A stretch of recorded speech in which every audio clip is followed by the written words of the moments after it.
You can't stop it now.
Paglilinis mo.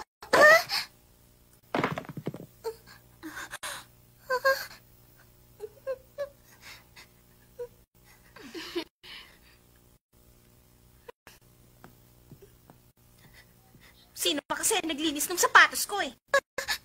Ako po naglinis. Pasensya na po kayo kung hindi maayos ang paglilinis ko. Buti naman at inamin mo. Sa tingin mo ba pwede akong umalis ng hindi makintabang sapatos ko? Pero meron ba namang ibang pwedeng maglinis niyan bukod sa'yo, hindi ba? Pero... Ano pang hinihintay dyan? Kilos na! Opo, Miss Lavinia.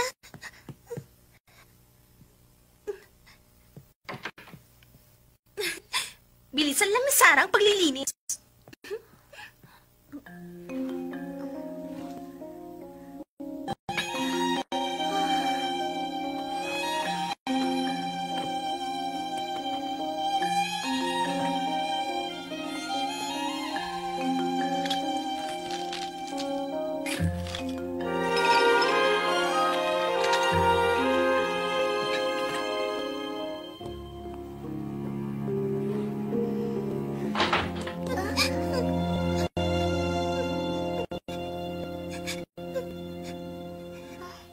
Becky?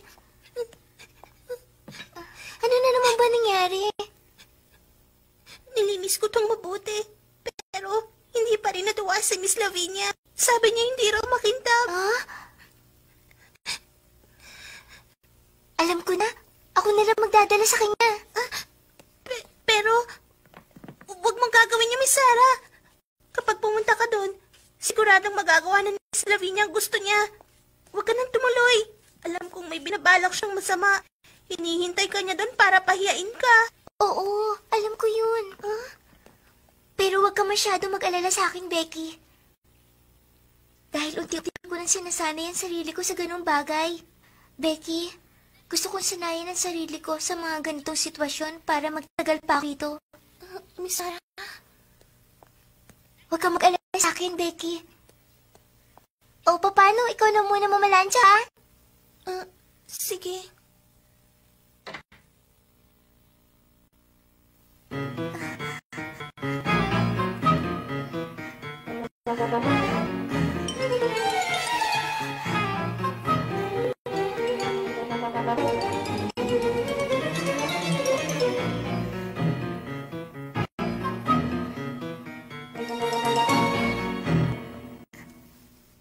Wow! Ang ganda-ganda mo talaga, Lavinia. Para kang prinsesa.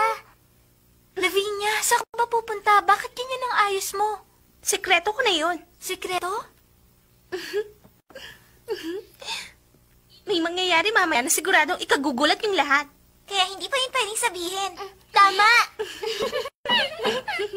Andiyan na! Sarah? Iaabot ko lang ito kay Lavinia.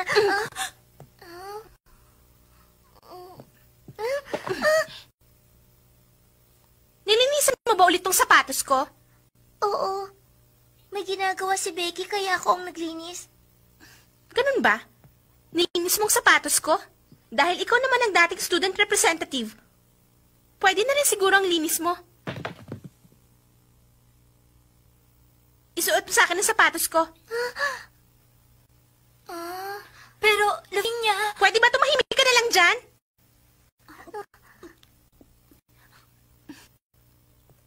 Ano pang hinihintay mo? Bakit? Ano bang masama sa pinagagawa ko sa'yo?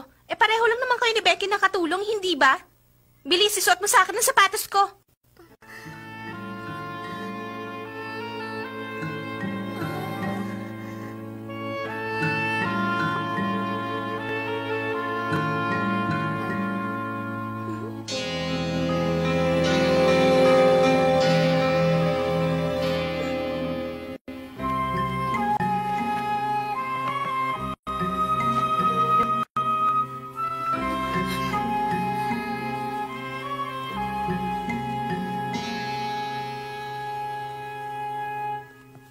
Oh, mga bata, ano pang ginagawa niyo dyan? Kayo pala, Miss Amelia?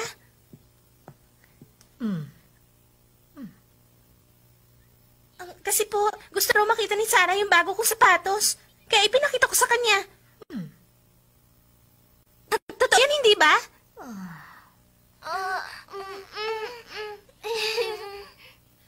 Ganun ba? Bakit ngayon pa kung kailan paalis ka na? O siya, sige, bilisan mo ng paghahanda. Hihintayin ka na lang namin doon, Lavinia. Opo, tapos na ba ako, Amelia?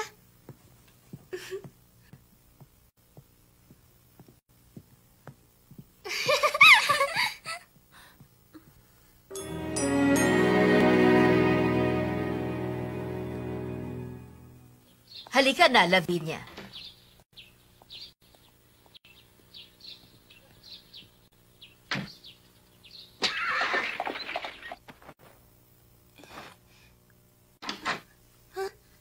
Miss Sarah? Naiabot ko na. Kumusta? Anong sabi ni Miss Lavinia? May ginawa ba siyang masama sa'yo? Huwag ka na mag-alala, Becky. Hayaan mo na siya. Dahil sigurado ako na kahit siya, nahihirapan din sa mga ginagawa niya.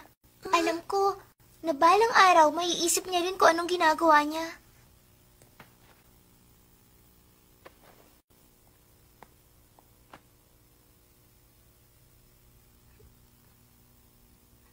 Miss Sarah? Kayong dalawa! Mamaya nyo na ituloy yan. Meron pa muna kayong dapat tapusin. Opo. Ay, gagamit na raw kasi doon sa pinakamagandang kwarto sa itaas na tinutuyan mo dati. Inutusan ako ni Miss Minchie. Ayusin na ngayon ang kwartong yon. Iniwan ko kasi yung para kayo nilinis.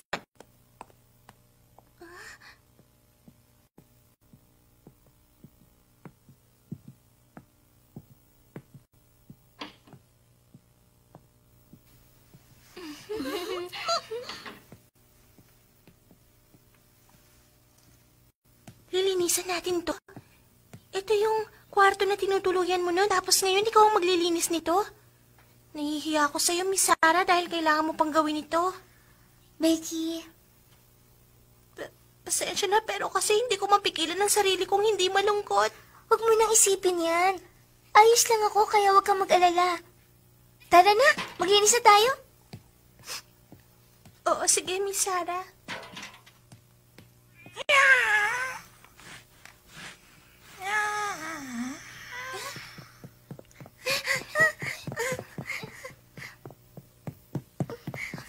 Ermengarde, meron na yatang titira dun sa dating kwarto ni Sarah. Nililinis nga nila ni Becky yung kwarto ngayon eh. Kaya pala umalis si Lavinia para salubungin yung bagong darating. Tama, ganun na nga yun. Iniisip ko nga kung bakit ganun na lang ang paghahanda nila. Hindi kaya ganun na lang kayaman yung bagong darating?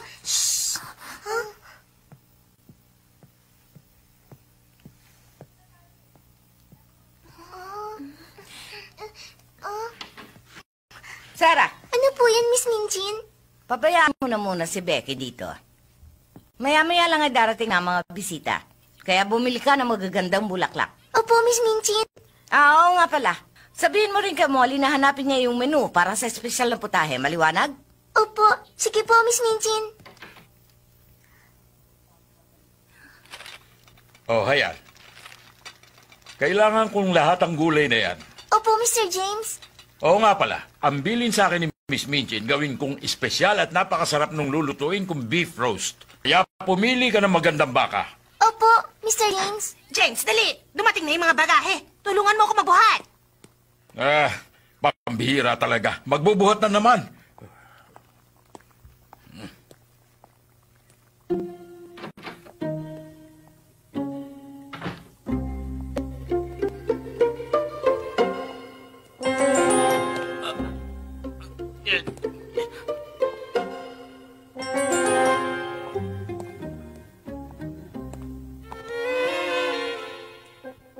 Sino kayang bagong darating? Sana mabait siya.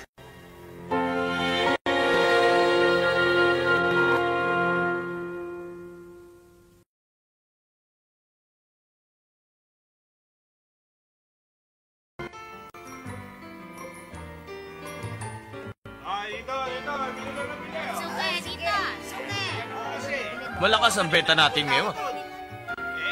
Sana laging ganito. Dito. Sasalit-salit ko yung mga prutas. Bili na kayo. Sariwang-sariwa ang mga prutas. Peter! Sarah! Buti dumating ka na. Kanina pa kita hinihintay. Ano bang binibili mo ngayon, ha? Ang sabi nila, may mga darating daw na espesyal na bisita. Kaya pinabibili nila ako ng bulaklak, ng mga gulay at magandang klase ng baka. Okay, sige. Tara. Unahin na natin puntahan yung bilihan ng mga bulaklak.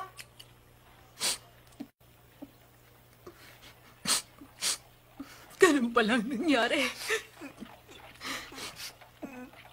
Ibig sabihin, isang anak ng mayaman ang papalito sa kwarto mo nun. Minsan talaga, napakalupit ng tadhana. Tita naman para tuloy naiiyak na rin ako dahil dyan sa mga sinasabi nyo. Hayaan mo na, Peter. Huwag mo na isipin yun. Sige. Kaya nga po, tita. Sana po simula ngayon, tutulungan nyo na si Sarah, ha? Aba, oo, syempre naman, Peter. Miss Sarah, hanggang ngayon, alam mo bang, malinaw na malinaw pa rin sa isip ko yung malaprinsesa mong itsura at tindig nun. O sige, bibigyan kita ng malaking discount. Marami pong salamat. Oh, ayan. Patatas, sibuyas. Ano pa? Ah. Mas masarap ang roast beef kapag lalagyan ninyo ng karot. Oh, ayan. Malaki ang itinabod ko dyan, ha? Marami pong salamat, Manong. Wala yun. Bumalik kayo. Peter, sandali. Kung bibili kayo ng karne, pumunta kayo dun sa pwesto ni George, doon sa may Liden Hall. Sabihin ninyo ako nagpapunta para bigyan kayo ng discount. Salamat po, Tito!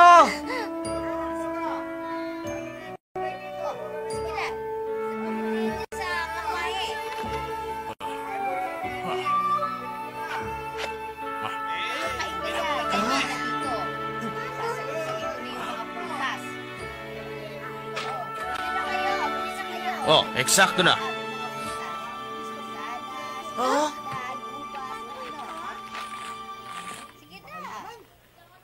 Oh, dinagdagan ko pa yan, ha? Ikamusta nyo na lang ako kay paring Willie. Salamat po, Mang George! Wala ka na ba, Peter?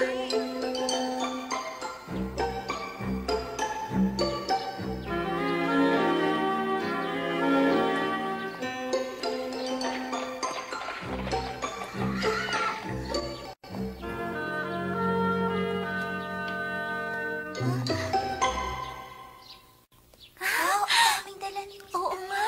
Andiyan na yata yung bagong estudyante na darating. Ha? Si Lavinia? Wala silang ibang kasama?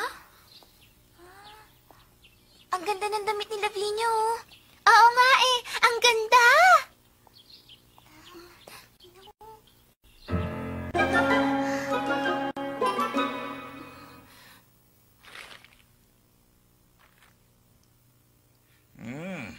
Sa lahat ng nabili nating karne ng baka, ito ang pinakamaganda. Bilisan mo, James. Dumating na yung mga magulang ni Lavinia. Ihanda mo yung espesyal nating putahe. O sige, gagawin ko itong pinakamasarap. Pero humanda-handa na tayo.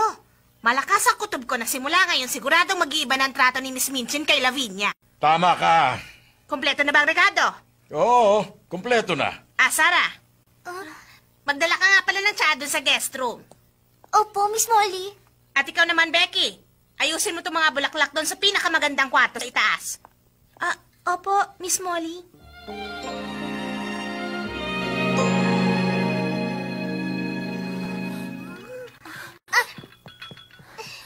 Mami Sarah! Si Lavinia. Oo. Alam ko na yun. Oo, totoo yun, Miss Minchin. Nakakatuwa nga eh. Mula nang lumaki pa ang minahan ng langis sa asawa ko, alam mo bang iimbitahan pa siya sa mga party ng presidente? Ay, kung pwede nga lang nahatiin sa apat ng katawan niya. Sa mga party ng presidente? Nakatutuwang marinig yan. Kung meron kaming taga-suporta na isang tulad nyo na mga ginoong lalaki, ikararangal namin yun. Kaya nga sana, gusto namin makalipat na ng kwarto sa Lavinia. Matagal na niyang gusto doon sa espesyal niyong kwarto. Nabasa nga po namin yun sa sulat nyo. Inihanda na po namin ang kwarto tulad ng gusto nyo. Sige, pasok.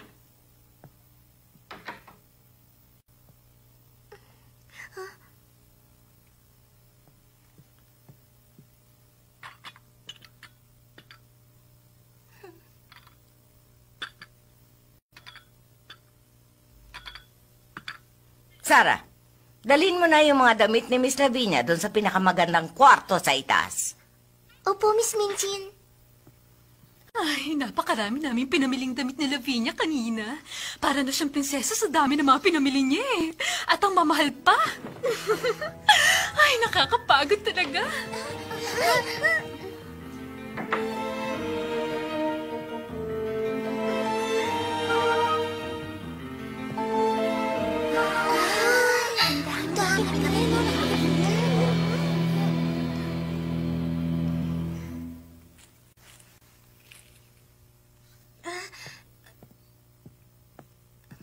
Ay, mabuti dumating ka na.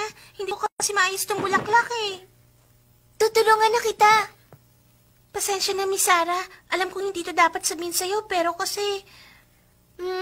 Naiinis ako pag naiisip ko na sa dinami-dami ng mga mababait na batang estudyante rito, si Lavinia pang kailangan mong pagsilbihan. Hi, Becky. Nangako ka na hindi mo na ulit sasabihin yan, di ba? Ayan, ilagay na natin to sa kwarto.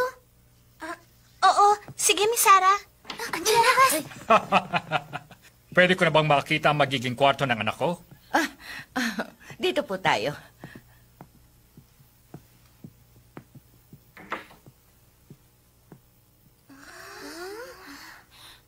Ang galing mo talaga mag-ayos ng bulaklak, Miss Sarah. Pero Becky, marunong ka rin naman ah. Oh.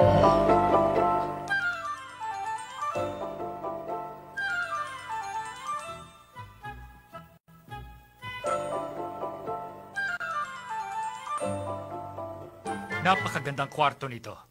Lavinia, siguro naman nagustuhan mo ito. Opo, nagustuhan ko. Sarah, naayos niyo na ba ang buong kwarto ni Miss Lavinia? Opo, maayos na po lahat. Oo nga pala. Muntik ko pang makalimutan. May hihilingin pa nga pala ako sa inyo. Ano ho yun? Sabihin niyo. Matagal na kayong hinihiling sa akin na anak ko na gusto niya magkaroon ng katulong. Katulong? Huwag kayong mag-alala. Kami naman na magbabayad sa kanya. Ay sige ho, wala hong problema. Meron na ba kayong kinuha para sa kanya? Teka, sandali. Kung hindi ako nagkakamali, Sarah ang pangalan ng gusto niya.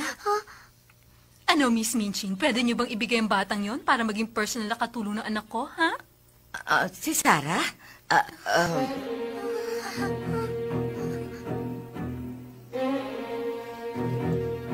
Mabait at masipag daw kasi ang batang yon. Kaya nga, siya ang pinili na Lavinia para maging personal niyang katulong.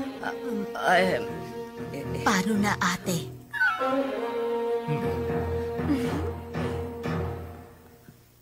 Bakit, Miss Minchin? May problema ba? Wala. Pero, kasi mas mabuting tanungin mo muna siya. Oo, sige. Tama lang naman na tanungin muna siya kung papayag siya.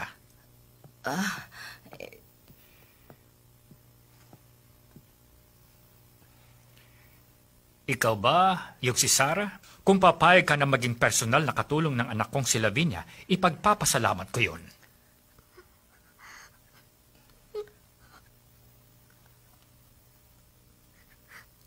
Sarah, nasa iyo ang desisyon. Kung ayaw mo, pwede ka naman tumanggi.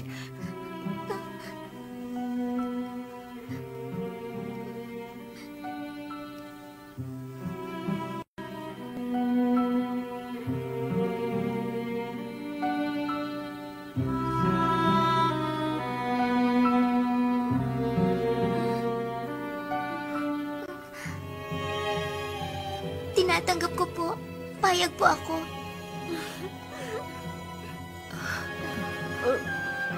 Pero Miss Sarah, payag ako kung... Papayag lang po ako kung matatanggap po ni Lavinia na maging personal niyang katulong ang dati niyang kaklase. Sarah, Anong sinabi mo? Miss Minchin, ipaliwanag mo kung anong ibig sabihin nito. Kasi estudyante namin noon ang batang ito. Kaya nga lang namatay ang papa niya, kaya kami na lang ang kumupkup sa kanya. Kaya nga, Hindi namin alam ang bagay na yun. Bakit hindi mo sinabi, Lavinia? Pero po kasi, Papa...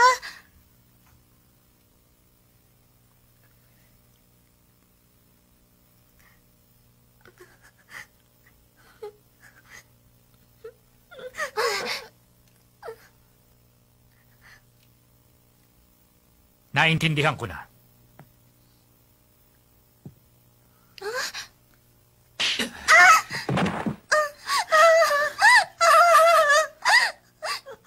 Lavinia! Lavinia!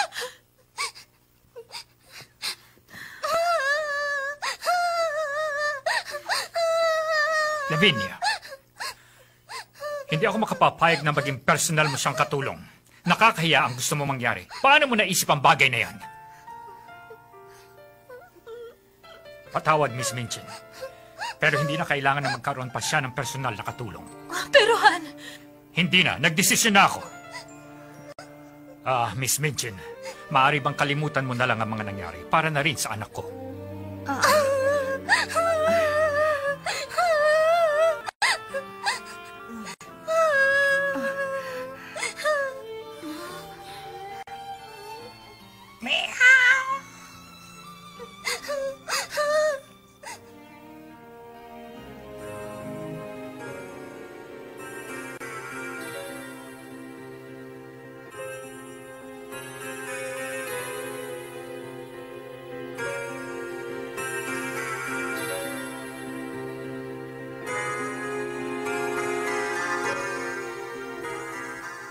Alam kong mapapasama si Lavinia dahil sa mga sinabi ko.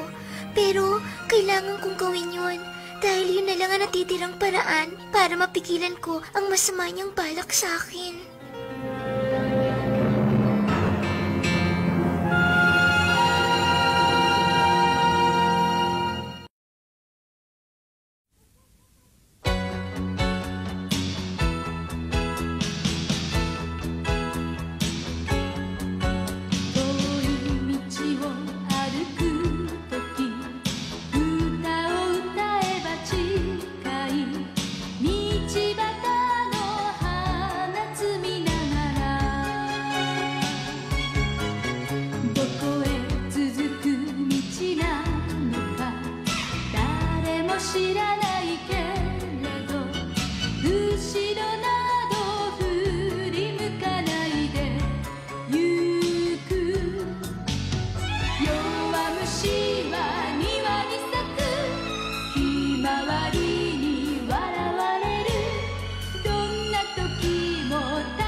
ka.